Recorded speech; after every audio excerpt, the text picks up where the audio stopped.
Notre petite histoire a commencé par la naissance de Bettina en octobre 1997. Malheureusement, il y a eu des complications avant sa naissance. J'ai commencé à avoir très mal au ventre, mais pas le bas-ventre, plutôt comme si j'avais mangé quelque chose de mauvais. Nous avons appelé le médecin qui m'a dit de venir pour m'examiner, mais au moment où nous sommes arrivés, j'ai commencé à saigner. Dans l'utérus de Melinda, le placenta s'était détaché, causant des saignements abondants. À partir de ce moment, Betty ne recevait plus d'oxygène. Sans signe de vie, les médecins emmenèrent immédiatement sa mère en salle d'opération. C'était une césarienne d'urgence. Je n'ai même pas vu Bettina, car la fondation Peter Cerny l'a emmenée tout de suite. Elle a été réanimée et son score d'Apgar était de 4 après son réveil. Les parents ont ramené la petite fille à la maison dès que possible et étaient persuadés que le cauchemar était terminé. Nous nous attendions à ce qu'elle bouge normalement. Pourquoi elle ne le ferait pas? Elle a été réanimée, elle est vivante, qu'est-ce qui ne va pas? Rien. Puis, à 6 mois, sa main a pris une position bizarre. C'est à ce moment-là qu'ils ont dit qu'il y avait un gros problème. Mais nous espérions toujours qu'ils pourraient y remédier d'une manière ou d'une autre. Elle se développait très difficilement. Comparé à notre premier enfant, Arnold, nous avons remarqué qu'elle ne bougeait pas comme notre garçon. Et elle n'attrapait rien, etc., etc. Je pourrais faire la liste. C'était évident alors qu'il y avait un problème. C'est à ce moment-là que nous sommes allés voir un autre médecin pour faire examiner notre fille. Et le premier médecin de l'un des hôpitaux a également dit ce que Melinda avait dit, que l'enfant ne marcherait jamais, etc., etc. Et il a continué. Et puis on a suivi toutes les étapes une par une, en commençant par Anna Deveni, mais malheureusement on n'a pas trouvé l'endroit où il la traiterait comme il aurait fallu, aussi longtemps qu'il aurait fallu. Il restait donc à l'Institut Pető, c'est là qu'elle est passée la maternelle et l'école primaire. Elle y a appris à écrire sur ordinateur avec une baguette et aujourd'hui encore, elle écrit avec son nez sur le clavier. Elle a ensuite fini le lycée à Balasagyarmat avec la même méthode. Les agitations de Betty s'intensifiaient à mesure qu'elle grandissait. Cette agitation gênait non seulement ses mouvements, mais aussi son langage. Et bien sûr, cela stressait la jeune fille car elle ne pouvait pas se contrôler et cela l'empêchait de se faire comprendre.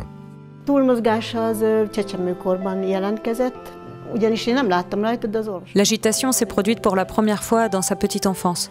Je ne pouvais pas le voir, mais les médecins ont dit qu'elle avait une légère agitation. En grandissant, elle s'est mise à bouger l'épaule et maintenant elle s'agite même avec le bras. Et cela m'a fait tellement plaisir quand nous avons entendu parler de cette peptide C. J'avais tellement hâte. Je lui en ai vaporisé dans le nez immédiatement.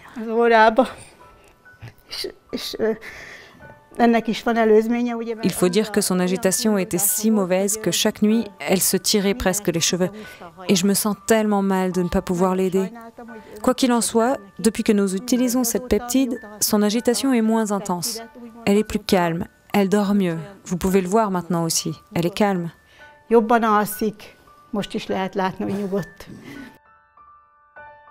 La peptide C peut réguler la production de différents matériaux de neurotransmission dans le cerveau. C'est la raison pour laquelle il peut être en mesure de minimiser les problèmes liés à l'agitation. Lorsque ces matériaux de neurotransmission ne fonctionnent pas, cela peut entraîner une augmentation des processus inflammatoires dans le cerveau.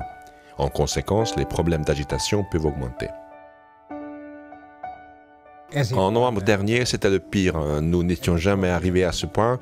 Elle agitait si fort les mains que nous avions peur. Nous voulions l'emmener chez un autre médecin. Betty a senti les changements dans son corps quelques heures après la première utilisation. Le produit est arrivé à 2 heures. Je lui en ai donné, assise ici. Et elle a dit « Maman, qu'est-ce que tu m'as fait ?»« Pourquoi? Qu'est-ce qu'il y a ?»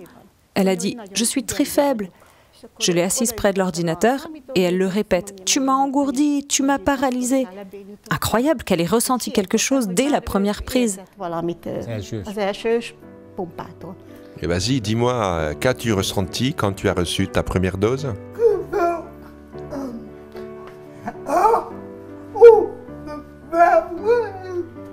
Mes doigts étaient engourdis, tous les 10. En 3 jours, notre enfant a fait tellement de progrès que je ne pouvais pas le croire.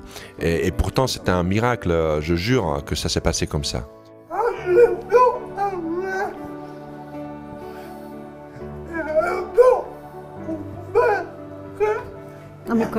Quand maman m'a rasé les aisselles,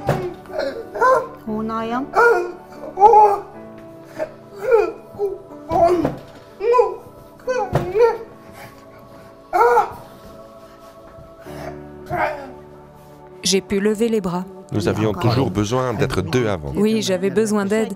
Je n'y arrivais que jusqu'ici et je demandais toujours de l'aide. Et maintenant, elle peut lever son bras toute seule. La jeune fille nous a fièrement montré comment elle pouvait coordonner ses mouvements et garder calmement le bras tendu. Elle n'était pas en mesure de le faire auparavant. Et il fallait que je sois là pour la soulever, pour soulever son bras. Désolé.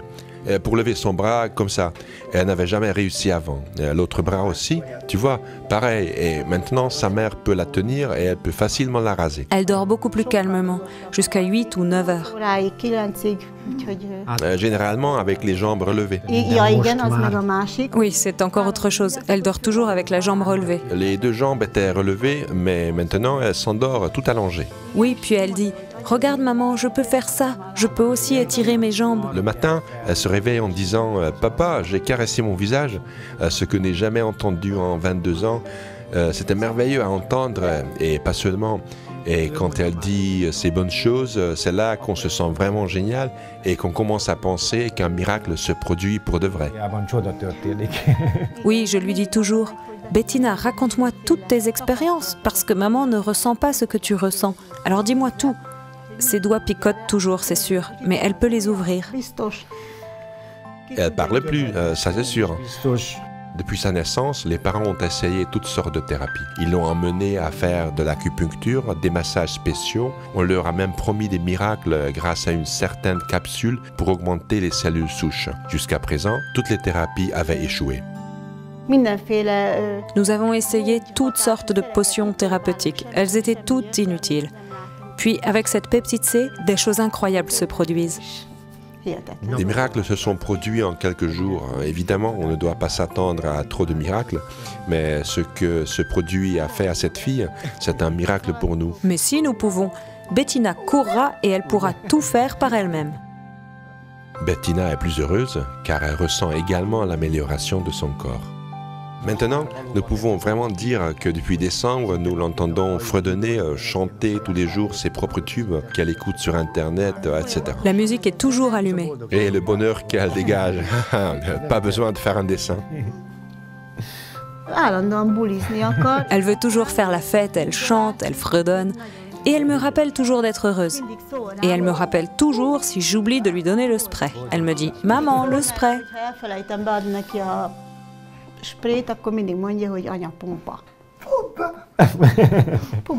Bettina a également remarqué qu'elle pouvait apprendre plus facilement. Tu peux te concentrer davantage? Elle dit que son anglais va mieux. Elle peut faire beaucoup plus attention parce qu'elle apprend l'anglais ici toute seule. Elle avait commencé à l'école. Elle écoute plus attentivement. Elle trouve les mots plus facilement qu'auparavant. Ça se voit partout, son langage, sa position. Elle est très active. Beszédén, az állásán, szóval pörög nagyon.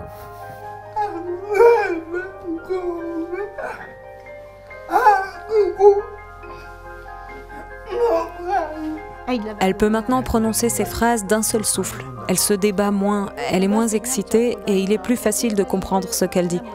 Il m'est arrivé par moments de ne pas comprendre ce qu'elle disait et je lui faisais répéter 3 ou 4 fois pour comprendre ce qu'elle essayait de dire. Tout cela a été une surprise sidérante et je ne m'en remets pas, je vous le dis. J'ai été très émue par l'histoire de Christopher. Il prend aussi de la peptide C. Et comment un enfant dans le coma, pour son cerveau, on lui donnait, je sais pas, 2% de chance et maintenant je le vois courir. Incroyable, incroyable. Ma fille n'a pas de blessure cérébrale aussi grave, je pense. Je voudrais qu'elle court.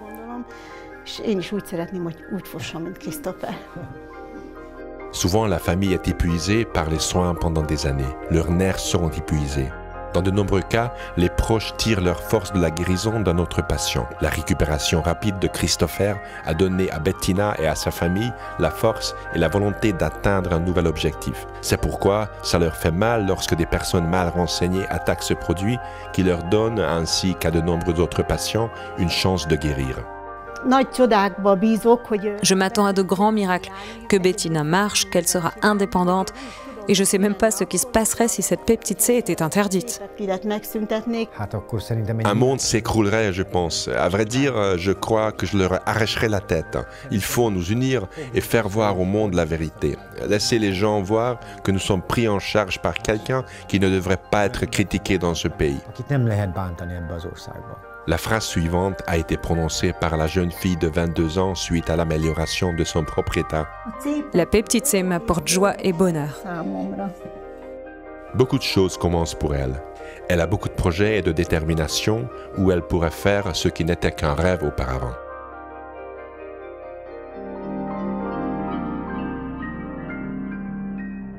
Les informations contenues dans cette vidéo n'ont pas été approuvées par l'Institut national pharmaceutique et de nutrition ou autre institut de santé. Nous n'avons pas l'intention de diagnostiquer, de traiter, de guérir ou d'anticiper des maladies. Les informations sont partagées uniquement à des fins éducatives. Nous vous prions de toujours consulter votre médecin traitant, surtout en cas de grossesse, d'allaitement, de traitement médicamenteux ou de maladies existantes.